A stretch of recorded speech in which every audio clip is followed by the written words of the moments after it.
여러분 안녕하십니까? 포항 MBC 뉴스투데이입니다. 경북 동해안은 오늘 맑고 포근하겠습니다. 10도 이상 벌어지는 일교차에는 주의가 필요합니다. 주주경 기상캐스터입니다. 오늘은 일교차 큰 완연한 봄 날씨가 이어지겠습니다. 아침 공기는 쌀쌀하지만 낮에는 포근함이 감돌겠는데요. 밤 사이에 북서쪽에서 차고 건조한 공기가 내려오면서 오늘 경북 동해안의 아침 기온은 5도 안팎으로 시작하고 있습니다. 한낮에는 경주가 20도까지 오르면서 일교차가 15도가량 크게 벌어지겠습니다. 이어서 자세한 오늘 기온 보겠습니다. 오늘 아침에는 4도에서 6도 분포로 어제보다 2도에서 3도가량 낮게 출발하고 있고요. 한낮 기온은 13도에서 20도까지 오르면서 낮 기온은 어제보다 1도에서 6도가량이나 높겠습니다. 울릉도와 독도에는 아침까지 흐린 곳이 있겠고요. 오후에는 강풍특보가 해제될 것으로 예상됩니다. 아침 기온 울릉도 6도, 독도 7도로 시작하고 있고요. 한낮에는 울릉도 10도, 독도 9도까지 오르겠습니다. 동해바다의 물결은 중부 해상에서 최고 2.5m까지 일겠고요. 남부 해상에서는 1.5m로 비교적 잔잔하게 일겠습니다. 내일은 포항의 낮 기온이 22도까지 오르면서 포근하겠지만 목요일과 금요일 사이에는 비가 내리겠습니다. 비가 그친 뒤 주말에는 공기가 다소 차가워질 전망입니다. 날씨였습니다. 울진 삼척 산불이 열흘 만에 겨우 진화됐지만 화마로 삶의 터전이 폐허로 변한 산간마을 주민들은 깊은 시름에 빠져 있습니다. 잿더미로 변한 집은 언제쯤 복구될지 또 생계는 어떻게 꾸려가야 할지 그저 막막한 심정인데요. 배현정 기자가 피해 마을 주민들을 만나봤습니다. 지난 5일 울진 산불은 강한 바람을 타고 빠르게 퍼졌습니다. 급기야 12가구가 모여 살던 작은 산간마을을 덮쳤습니다. 대대로 살아온 집에서 70대 노부부는 부모님의 사진조차 챙겨 나오지 못했습니다. 가족 사진이 다 타고 없어요. 그래 됐어. 어이가 없어. 그거라도 들고 나올 걸 하는 생각이만 너무 간절했어. 폐허로 변한 집에서 맨손으로 잿더미를 파헤쳐 부모님의 유물을 간신히 찾아냅니다. 앞으로도 이거를 찾아가지고 깨끗하게 닦아가지고 또 썰다고요. 집도 집이지만 올해 농사도 걱정입니다. 이 농기계 창고인데 화마가 얼마나 거세게 휩쓸고 갔는지 올해 농사에 사용될 농기계가 거먹게 그을려지고 형체를 알아보기 힘들 정도입니다. 지난 1월 심어둔 고추 모종 6,000포기도 남김없이 불에 타버렸습니다. 모든 종자 같은 게 이제 곧 이제 파종 시기가 됐는데 이 종자 같은 것도 거의 다 뭐 태워버렸어요. 그게 걱정입니다 지금. 산불이 휩쓸고 간 마을은 아예 형체를 알아볼 수 없을 정도로 처참하게 변했습니다. 노인네들 좀 따뜻하게 지내고 그래도 뭐 마음이라도 빨리 되찾으려면은 정부에서 좀 하지 마서도 좀 주민들이 안심하고 살 수 있게끔 좀 지원을 좀 아끼지 않고. 경북 울진에서만 42개 마을에서 181채의 주택이 불에 탔고 농사시설 약 280곳도 피해를 입었습니다. MBC 뉴스 배현정입니다. 울진 삼척 산불이 완전히 진화되면서 화재 원인 규명을 위한 조사가 빠르게 진행될 것으로 예상됩니다. 울진군은 검찰 지휘를 받아 산불 발화지와 인접한 울진읍 정림리, 송이산 입구 일대를 지나간 차량 4대에 대해 운전자 중 일부를 참고인으로 소환하는 등 조사를 진행 중입니다. 차량에서 버려진 담배꽁초가 원인으로 추정되고 있지만 현장에서 담배꽁초가 발견되지 않았고 현장 주변이 모두 불타 조사에 어려움을 겪고 있습니다. 울진군은 산불 원인을 규명하기 위해 지난 2차례 현장 감식에 이어 오는 16일 경북경찰청 과학수사대 등 유관기관 합동 감식도 실시할 예정입니다. 울진군은 울진 삼척 산불이 완전 진화됐지만 피해 면적이 2만여 헥타르에 이르러 뒷불 감시 활동을 지속합니다. 이를 위해 공무원과 진화대원 150여 명을 울진군 북면과 죽변면 등 산불 지역에 보내 피해 규모를 파악하고 불이 재발화하는지 감시하고 있습니다. 산림청 남부지방산림청도 혹시 모를 상황에 대비해 여전히 산불 감시 체계를 갖추고 있습니다. 역대급 피해를 발생시킨 울진 산불은 겨울 가뭄과 강풍 등 기후 요인이 가장 큰 원인으로 대두되고 있습니다. 50년 만에 극심한 겨울 가뭄으로 바짝 마른 야산의 낙엽과 풀이 강한 바람에 불쏘시개 역할을 했습니다. 또 최초 발화 지점인 울진군 북면 일대에는 당시 순간 초속 25m의 강풍이 불어 순식간에 불길을 확산시켰습니다. 특히 산림당국은 산불 발생 면적이 방대하고 산세가 험준한 데다 짙은 연기로 상황이 좋지 않았던 점도 피해를 키우는 데 큰 요인으로 작용한 것으로 분석했습니다. 대선이 끝나자마자 새 정부의 인수위원회 구성도 속도를 내고 있습니다. 여기서 대구 경북이 눈여겨봐야 할 대목이 있죠. 바로 지역균형발전특별위원회입니다. 역대 대통령 인수위원회 최초로 지역 발전을 위한 조직이 만들어진 건데요. 전국의 지자체가 지역 현안을 국정과제에 반영하기 위해 총력을 다할 것으로 보여 대구 경북의 차별화된 전략 마련이 필요합니다. 권윤수 기자가 보도합니다. 윤석열 대통령 당선인은 대통령직 인수위원회에 지역균형발전특별위원회를 구성했습니다. 위원장에 김병준 전 자유한국당 비상대책위원장을 임명했습니다.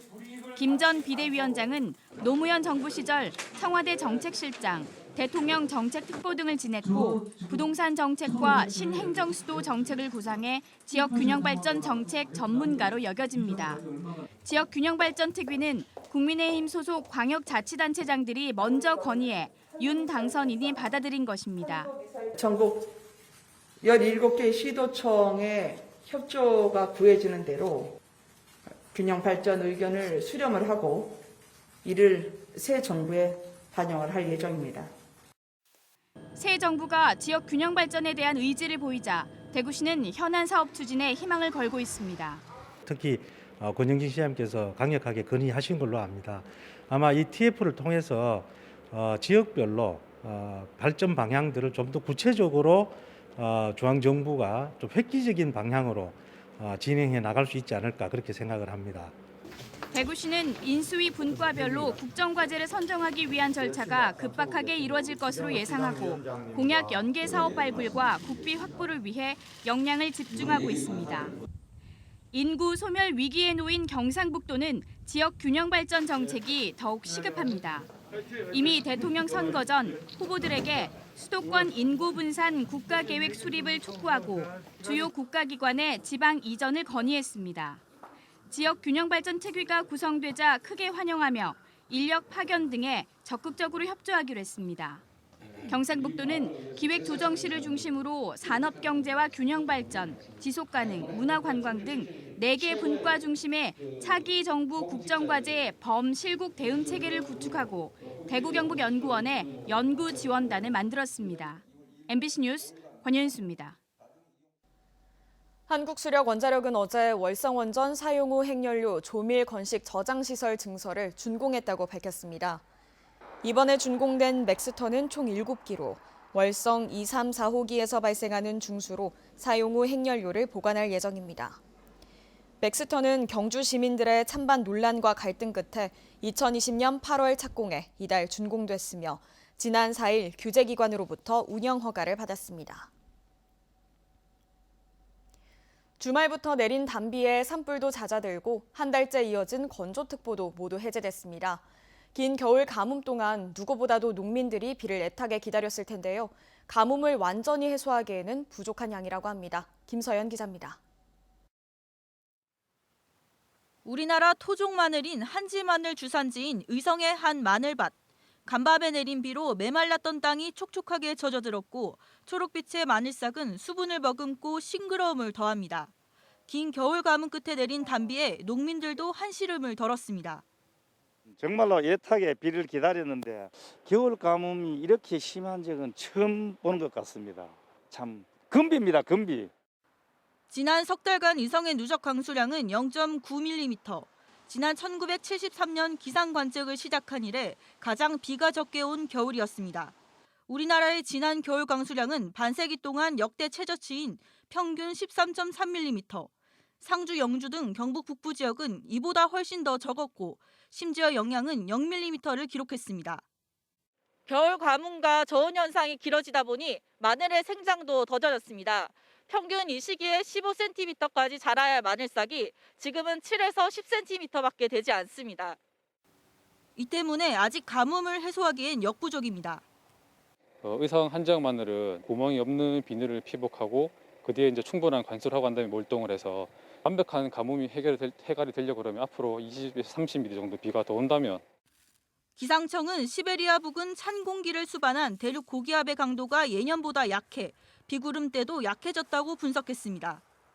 12월과 2월까지 우리나라는 주로 강한 고기압에 위치하면서 북쪽으로 지나는 저기압은 북쪽으로, 남쪽으로 지나는 저기압은 주로 일본 남쪽 해상으로 쳐져서 지나갔기 때문에 기상대는 이번 주 목요일과 금요일에도 비가 예보돼 있지만 많지는 않을 것으로 내다봤습니다. 4월 강수량도 평년과 비슷하거나 적은 수준으로 예상됩니다. MBC 뉴스 김서연입니다. 경북경찰청이 지난 1월부터 대선 선거사범 단속을 벌인 결과 21명을 입건해 송치했다고 밝혔습니다. 나머지 30명은 수사 중입니다. 범죄 유형은 현수막과 벽보 훼손이 35명으로 가장 많았으며 후보자 비방이 8명, 선거폭력도 4명 입건됐습니다. 경북 지역의 농식품 수출이 올해 들어 큰 폭으로 늘어났습니다. 경상북도는 한국농수산식품유통공사의 자료 등을 분석해보니 올해 들어 지난달 말까지 경북의 농식품 수출액이 1억 6,400만 달러로 지난해 같은 기간보다 114.2% 증가했다고 밝혔습니다. 신선 농산물에서는 배가 191.8%, 선인장이 90.2%, 딸기가 79.5% 증가했으며 가공식품은 조미김이 92.6%, 음료류 34.6%, 김치류가 9.6% 늘었습니다. 나라별로는 러시아가 45.7% 늘었고 홍콩 297.8%, 대만 170.7%, 베트남 117.8% 늘었습니다. 올해 기본형 공익직불금 신청이 어제부터 시작됐습니다. 지난해 등록한 공익직불금 정보와 변동사항이 없는 농업인은 다음 달 1일까지 온라인으로 신청할 수 있습니다. 농업인이 읍면사무소를 방문해 직접 하는 방문 신청은 다음 달 4일부터 5월 31일까지 가능합니다. 공익직불금은 실제 경작자에게 지급되는 보조금으로 농업에 직접적으로 활용되지 않는 면적은 신청에서 제외해야 합니다. 코로나19 감염 예방을 위해 식당과 카페 등에서 한시적으로 완화했던 일회용품 사용이 다시 중단됩니다. 환경부는 다음 달부터 식당, 카페에서 종이컵과 나무젓가락 등 사용을 금지하고 오는 11월 24일부터는 일회용 우산 비닐과 빨대 등 2종을 추가로 금지한다고 밝혔습니다. 위반하면 최대 300만 원의 과태료가 부과됩니다.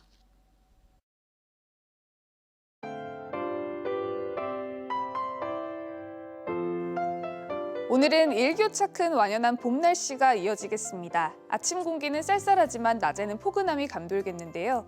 밤사이에 북서쪽에서 차고 건조한 공기가 내려오면서 오늘 경북 동해안의 아침 기온은 5도 안팎으로 시작하고 있습니다. 한낮에는 경주가 20도까지 오르면서 일교차가 15도가량 크게 벌어지겠습니다.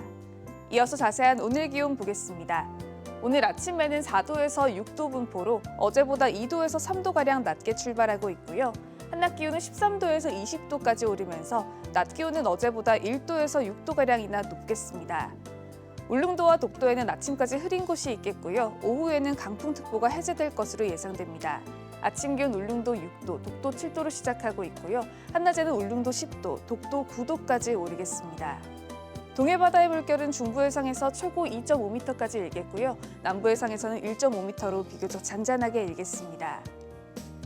내일은 포항의 낮 기온이 22도까지 오르면서 포근하겠지만 목요일과 금요일 사이에는 비가 내리겠습니다.